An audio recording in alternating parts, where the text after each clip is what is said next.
Assalamualaikum warahmatullahi wabarakatuh. Video presentasi ini diambil pada pukul 10:18 PM waktu Indonesia Barat, yang artinya saya ucapkan selamat malam, salam sejahtera untuk kita semua. Kami dari kelompok R17 dengan tim usaha Jaya Yogurt akan menyampaikan hasil dari tugas besar kami. Oke, di sini ada beberapa materi yang menjadi dasar untuk kami penyampaian materinya. Terdapat 12 materi yang akan disampaikan oleh saya sendiri, oleh Ilham, dan oleh Ahmad. Oke, untuk materi yang pertama yaitu perkenalan. Pada pengenalan ini berupa executive board di Jaya Yogurt. Yang pertama ada saya sendiri, lalu ada Ilham Nuraki, dan juga ada Ahmad Alfandi. Nah, selanjutnya yaitu ada latar belakang. Di sini yang melatar belakangi kenapa kita membuat Jaya Yogurt, usaha Jaya Yogurt ini. Yang melatar belakangi yaitu adalah e-commerce atau yang kita tahu transaksi jual beli secara online. Ada beberapa hal yang menjadi keterkaitan dengan e-commerce. Yang pertama adalah industri 4.0, ada market, dan juga ada motivation. Industri 4.0 yang isinya mengenai teknologi, pendidikan, kesehatan, bahkan aktivitas bisnis yang lebih modern. Lalu yang kedua ada market. Di sini kami melihat situasi pasar, apakah cocok dengan bisnis usaha kami atau tidak. Selanjutnya yaitu motivasi. Motivasi ini keterkaitan muncul dalam diri ketiga owner. Selanjutnya ada bisnis model canvas. Di bisnis model canvas ini ada beberapa hal yang menjadi landasan untuk Jaya Yogurt ini. Selanjutnya yaitu ada profil usaha yang isinya mengenai nama usaha, logo, dan juga visi misi. Nah, di nama usaha yaitu Jaya Yogurt dengan moto Healthy and Fresh Drink beserta visi misinya. Nah, visi misi ini kami jadikan landasan untuk kami dalam menjalankan aktivitas bisnisnya. Materi selanjutnya akan disampaikan oleh Ahmad Alfandi. Terima kasih kepada Andre Jibral yang telah menjelaskan materi yang sebelumnya. Di sini saya akan menjelaskan tentang analisis SWOT.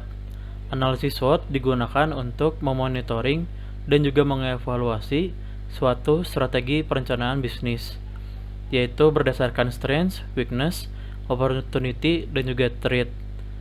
Setelah analisis SWOT yang kami lakukan, pada perusahaan Jaya Yogurt terdapat di kuadran yang kedua, yaitu perusahaan harus melakukan suatu diferensiasi, yaitu untuk menyediakan pelayanan yang terbaik dan juga melakukan persaingan dalam bisnis yang dijalankan. Kemudian adalah pembagian pasar. Yang pertama adalah berdasarkan segmentasi, yaitu membagi kelompok berdasarkan karakter dan kriteria yang digunakan dalam melakukan perencanaan suatu produk. Kemudian yang kedua adalah targeting.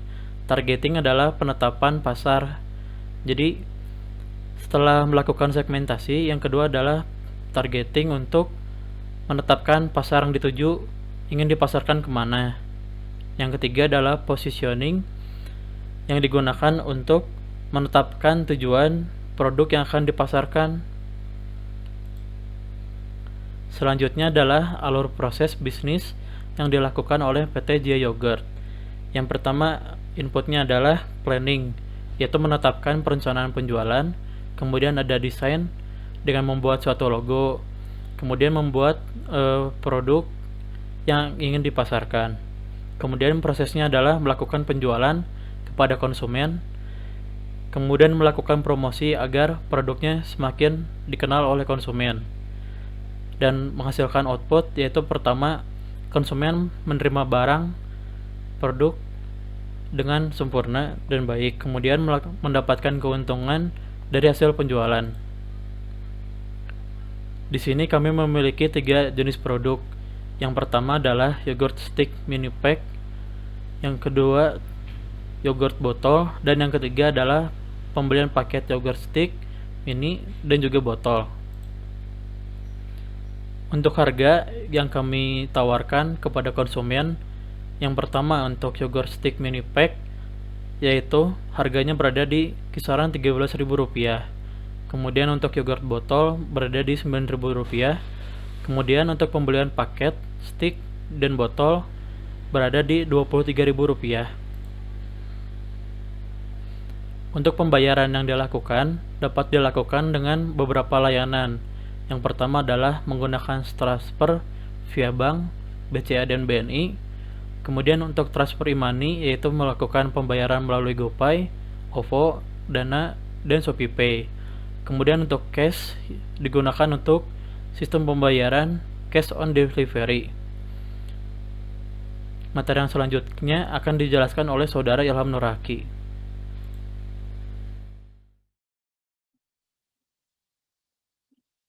Baik, terima kasih Saudara Ahmad. Selanjutnya yaitu promosi digital, yang mana di sini merupakan strategi yang dilakukan oleh PT Dia Yogurt dari beberapa media sosial dan toko online. Kemudian di sini adanya layanan yang dapat dijangkau oleh konsumen di beberapa media sosial dan toko online. Kemudian di sini adanya pendapatan 3 bulan terakhir dengan penjualan oleh PT Joy Yogurt yang dihasilkan Rp770.000 dari 35 penjualan yogurt stick mini pack dan 35 yogurt botol.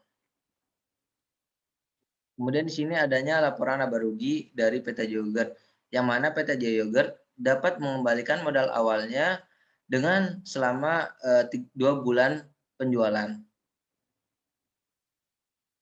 Kemudian di sini adanya Gantt chart dari PT Joy Yogurt, yang mana penjualan dari bulan Maret hingga bulan April.